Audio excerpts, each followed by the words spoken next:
Let me ask you something. Have you ever looked in the mirror and thought to yourself, I don't know how much more of this pressure I can take? Yeah, me too.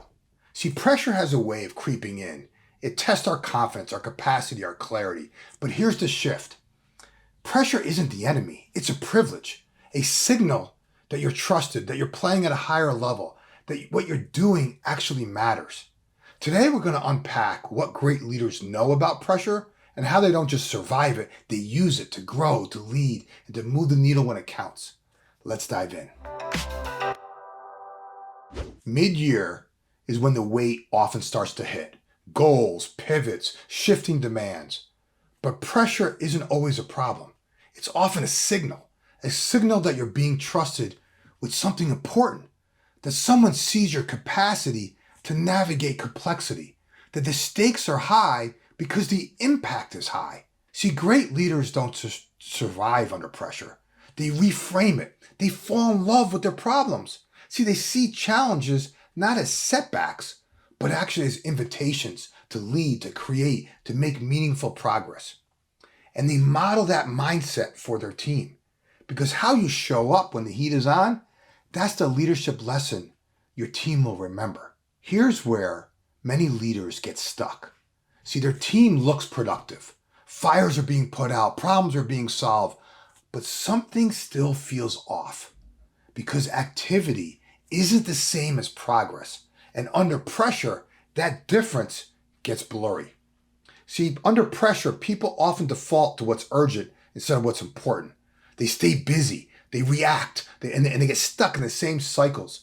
You end up with a high-performing team, but you know what they're doing? They're going in circles. That's why alignment matters. Not just alignment on the plan, but alignment on the purpose. See, your job as a leader is to connect the dots between the problems your team is solving and the outcomes that actually move the business forward. Ask yourself, are we solving the right problems? Or are we just getting better at solving the same ones? What root causes have we been avoiding? See, this is where leadership makes the shift. Not just from problem to solution, but from quick fixes to long-term focus.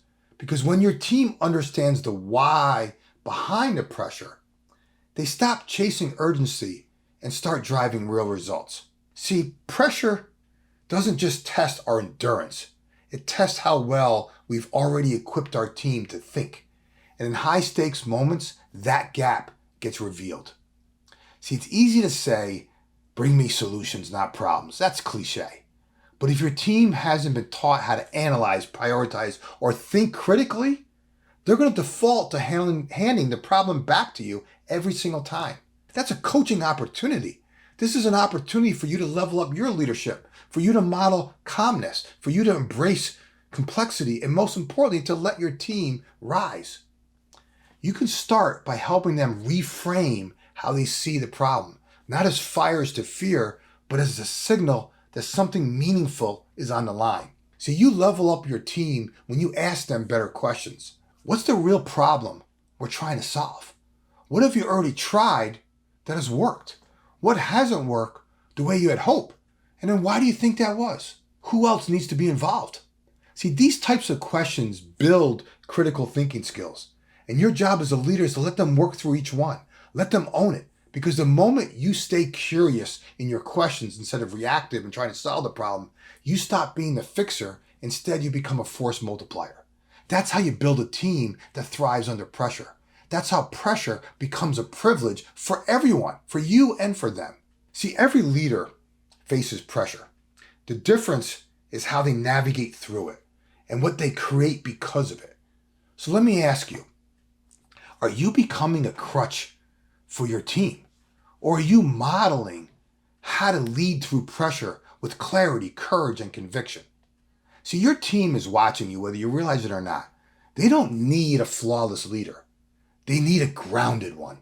One who doesn't treat pressure as something to escape, but as proof that the work they're working on actually matters. So the next time pressure rises, don't step back, and whatever you do, don't resent the pressure. Instead, step forward. Reframe the pressure as an opportunity to grow. Because when you carry pressure with a sense of purpose, that's when your best leadership gets built.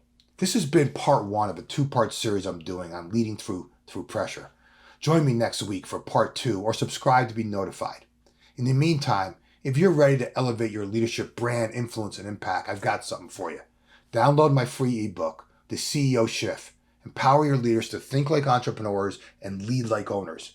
Inside, I'll walk you through how to elevate your leadership, drive alignment, and build a high-performance team that owns the mission. If you're not quite ready for that level yet, let me send you a signed copy of my book, Freedom to Experiment. It's all about how to reignite your energy, sharpen your focus, and build unstoppable momentum. The book is free. All I ask is for you to cover a small shipping and handling fee. Hit the link in the description, and we'll take care of the rest. If today's message hit home, here's how you can help other people find it. First, give the video a like. Drop a comment below about how you reframe pressure with your team into purpose. And of course, subscribe, because every week I'm sharing strategies to help you and your team embrace change, focus your effort, and accelerate results. Remember this, you're just one idea away. I'll talk to you soon.